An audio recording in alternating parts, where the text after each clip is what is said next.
Hey, fellow babies, welcome back to Pachter Factor on SIFTD.net. If you're watching as a Patreon patron, we thank you so much for your patronage. If you're watching on YouTube as a YouTube subscriber, thank you for your patronage.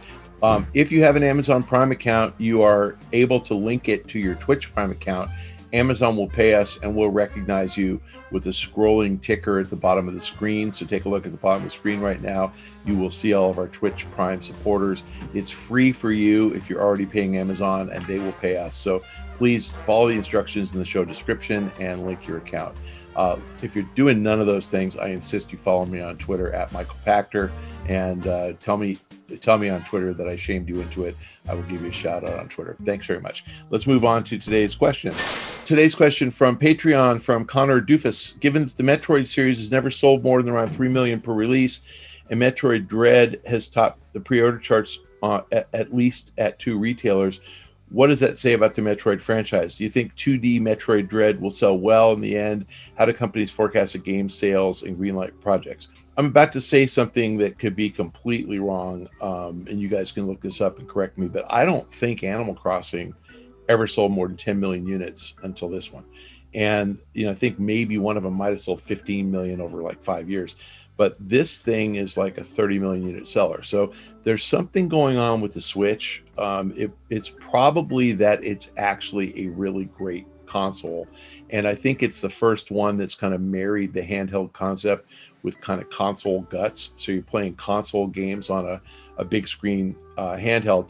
I frankly think that their OLED version at $349 is going to sell out, and I think that just the pricing at $349 tells you that they know there will be demand, so they're not worried about sales. They didn't cut the price on the regular Switch or the Switch Lite, so so my bias is that they're going to beat that 25 million Switch sales number, and everybody who's got a Switch, all 75 million growing to 100 million, those guys have already bought Animal Crossing. So what's next? They're buying Metroid.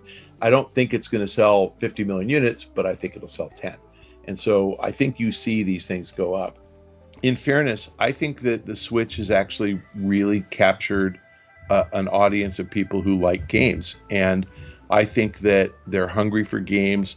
The Switch is probably the lowest supported Nintendo console that's been successful ever for third-party content.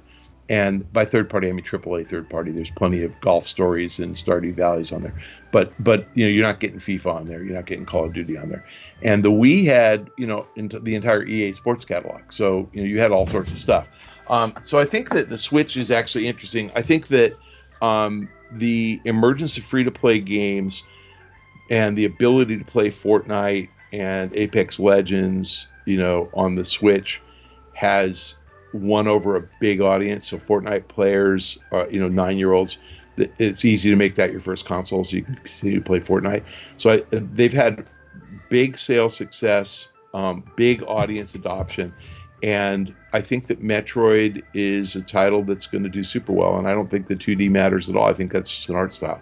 Different types of art styles have worked for different games. So you get stuff like Borderlands with kind of the cell shading, which was a very retro kind of look, and it worked. So I think Metroid, like the original Mario Brothers kind of games, they all started as 2D games, side scroller kind of 2D, and that really never hurt sales. And I think there's a bit of the nostalgia, with the guys who like the throwback feel of a Metroid. So I actually think a lot of fans are going to embrace this and say this is really fun. It kind of reminds me of back when I first had an NES or Super NES. It might have been a 64, but still it was a kind of a 2D game. So I expect it to do super well. Okay, well, thank you for joining us on Pachter Factor on SIFTD.net for this week's episode. I really appreciate any of you who are able to support the program through a Patreon patronage, through your Patreon patronage. If you have linked your Twitch Prime account to your Amazon Prime account, you can look at your name right down at the bottom, and it is scrolling by. Thank you so much for your support. If you're watching on YouTube and you are a YouTube subscriber, thank you for your support. If not any of those things, follow me on Twitter at Michael Pachter. It's easy to spell. Give me a reason why you joined. Say that I shamed you into it. I will give you a shout out on Twitter. Thanks for joining us. We'll see you next time.